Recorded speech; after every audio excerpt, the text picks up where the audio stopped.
जब से ये पीटीआई का दौर आया है उसमें तो हमें अच्छा ही महसूस हो रहा था कि अच्छा हो जाएगा, लेकिन उन हालात में जो है ना ये सिलसिले दिन ब दिन ख़राब होते रहे। दिन ब दिन पानी का मसला बन जाता था, गटर का मसला बन जाता था हमारे लिए। अब सर्दियाँ आती हैं तो गैस नहीं होती और गटर वगैरह बंद होते हैं, जिसकी वजह से गुजरने वाले बड़ी परेशानी से गुजरते हैं इन गलियों में से। जब मैं छोटा था तो भुट्टो साहब वज़ीर-ए-आज़म थे। जब उनको फांसी वगैरह दी गई उसके बाद जो हलाक का दौर आ गया, 11 साल हलाक के दौर में एक पैसा भी जो है ना महंगाई ऊपर नहीं गई, जिससे इंसान की ज़िंदगी अच्छी और बेहतरी गुजरती रही।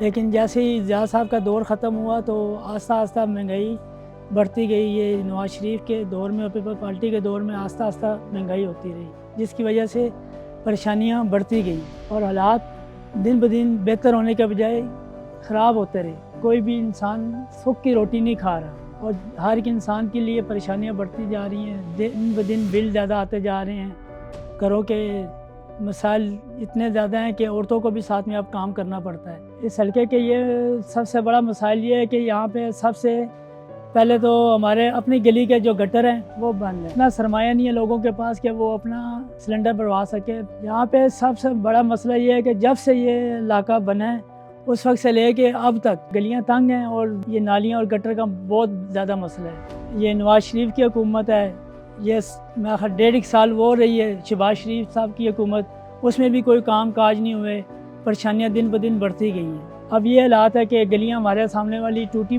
पड़ी हैं, गैस कोई नहीं है, नालियां देख लें तो बिल्कुल गलाजत से भरी पड़ी हैं।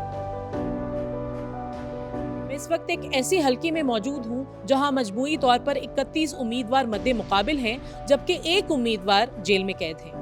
NA-56 के इस हलके में मुस्लिम लीग नून के हनीफ अब्बासी और अवामी मुस्लिम लीग के शेख रशीद नुमाया उम्मीदवारों में समझे जाते हैं। आज हम ये जानने की कोशिश करेंगे कि इस हलके के वोटर्स या शहरियों के मसाइल क्या हैं और वो किस उम्मीदवार से उम्मीद लगाए बैठे हैं, और साथ ही ऐसी सूरत हाल में क्या PTI के वोटर्स कंफ्यूजन का शिकार हैं कि वो किस जमात को वोट देंगे। सीवरेज का मसला है, सबसे बड़ा मसला सीवरेज का है और सर्दियों में गैस का है। गैस बिल्कुल भी नहीं है इस इलाके की तरफ। दूसरे नंबर पे ये कि जब तक ये निज़ाम सही नहीं होता, जो आए दिन नालियाँ भरी रहती हैं, हर कोई गुजरते हुए बोलता है कि भाई ये क्या है क्या नहीं है। ये निज़ाम उन्हें सारा सही करना चाहिए, जब भी हम लोग वोट देंगे। जब तक ये सारे निज़ाम सही नहीं करेंगे तो कौन इनको वोट देगा? कोई भी इनको वोट नहीं देगा। जहाँ तक मेरा इरादा है, नून लीग या PTI, ये दो पार्टियां हैं जो ये निज़ाम दुरुस्त कर सकती हैं। सबसे बड़ा मसला पानी का है, जो बारिशों का पानी आता है। उसके अलावा गैस तो है ही नहीं है, ना सुबह मिलती है ना शाम को। 2-3 घंटे के लिए गैस आती है, उसके बाद बंद। बिजली की लोड शेडिंग, बहुत तंग पड़े हुए हैं। किसी चीज में सहूलत नहीं है। जब आप बिल दे रहे हैं, 30-30 हजार का बिल आ रहा है, तो बिजली तो दो ना कम से कम। आप पैसे लो, बिजली दो, खरीद के ले रहे हैं आप लोगों से, क्यों नहीं दे रहे भाई? बड़े अफसरों के घर में तो 24 घंटे चल रही है, हम भी पैसे दे के ले रहे हैं ना, अल्लाह वास्ते थोड़ी मांग रहे हैं।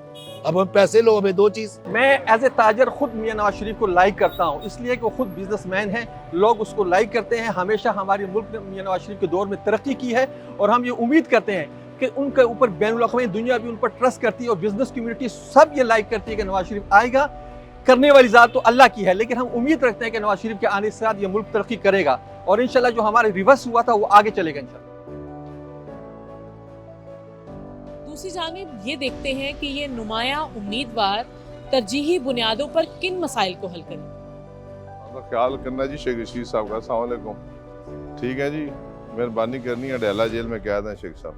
देखिए जी, शेख रशीद साहब का ये हल्का है और गुज़िश्ता वो 40-50 साल से इस हल्के में इलेक्शन लड़ रहे हैं।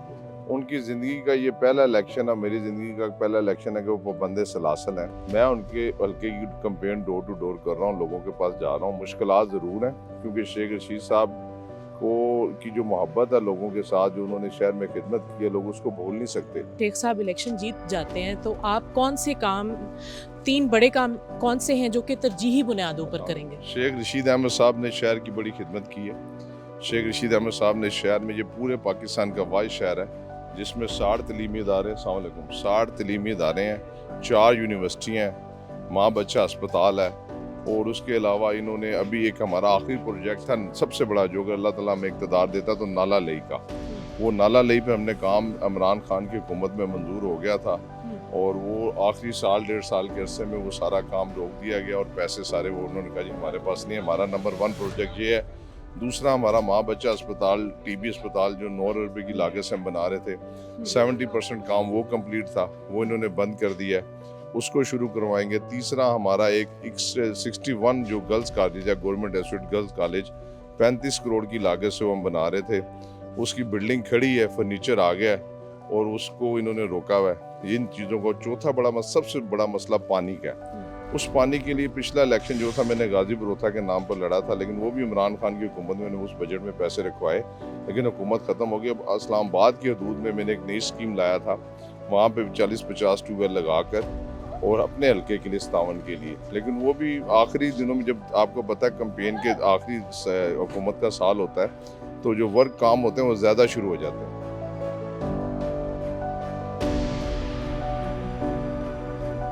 वोट किस बुनियाद पर इस मर्तबा आपके हल्के में दिया जाएगा? कारकर्दगी की बुनियाद पर या पार्टी की बुनियाद पर? पिंडी में 70 साल में कोई नया हॉस्पिटल नहीं बना था, तो वो हॉस्पिटल जो बनाया है वो पार्टी की लीडरशिप ने under the supervision of me, मतलब कि आप देखें Rawalpindi institute of cardiology, Rawalpindi institute of urology, kidney transplant है, लिवर ट्रांसप्लांट है जो इस साल में शुरू हो जाएगा।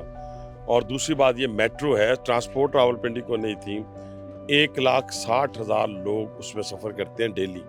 तो ये सारी मियां नवाज शरीफ साहब का विजन था जिसको शहबाज शरीफ साहब ने इम्प्लीमेंट किया और हनीफ अब्बासी ने रावलपिंडी में इम्प्लीमेंट किया है। शेख रशीद साहब जेल में हैं जी। और उनके और पीटीआई के वोट्स बज़ाहिर डिवाइड होने का खदशा है, तो क्या आपके लिए फ़ायदा होगा?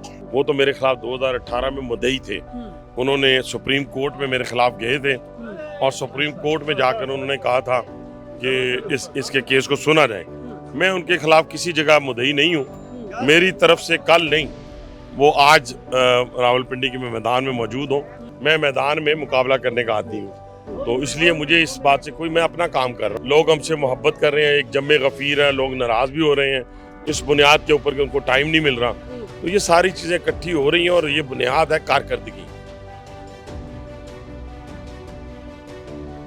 जहां इस हल्के में एक जानिब कारोबारी तबके से मुंसलिक वोटर्स बज़ाहिर नून लीग की हिमायत करते नजर आते हैं, वहीं दूसरी जानिब शेख रशीद और पीटीआई के हामियों की भी कमी नहीं, जिसकी वजह से यहाँ मुकाबले की तिकोन बन गई है। इस तिकोन का कौन सा पलड़ा भारी रहेगा, इसका फैसला 8 फरवरी को होगा। मैं हूँ कुरतुल शिराजी। इलेक्शन और दीगर मालूमात के लिए इंडिपेंडेंट उर्दू को तमाम सोशल मीडिया प्लेटफॉर्म्स पर फॉलो करते रहें।